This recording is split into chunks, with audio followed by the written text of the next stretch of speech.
এটা একটা ছোট প্লাস্টিকের ব্যাংক।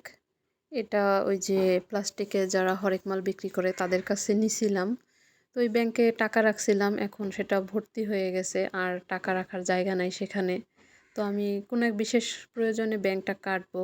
এই যে কাটছি। তো কিছুদিন আগে টাকার বৃষ্টি বা এরকম কিছু একটা ভিডিও দিছিলাম প্রোফাইলে। তো মূলত সবাই বলছিল যে এখানে তো ৳২০ ৳১০ বেশি। এগুলো ৫০০ ১০০ এরকম হলে ভালো হইতো। তো হ্যাঁ, সেটা ঠিক আছে ৫০০ ১০০ হলে ভালো হতো। কিন্তু এখানে যে আমার প্রতিদিনও ফেলি নাই, মাঝে, মাঝে ফেলতাম আরকি ৳১০ ৳৫ এমনকি ৳২ আছে। তখনকার যে ছোট অ্যামাউন্টটা ছিল আমার কাছে যে ৳১০ ৳৫ এটা কিন্তু এখন আর আজকের দিনে ছোট অ্যামাউন্ট নাই।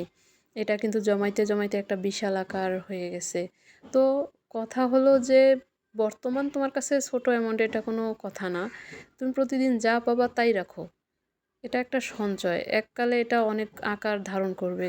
সেটা আজকেই দেখেন আমার ৳১০ ৳৫ র নোটগুলো আজকে এখন দেখেন ৪,১৪০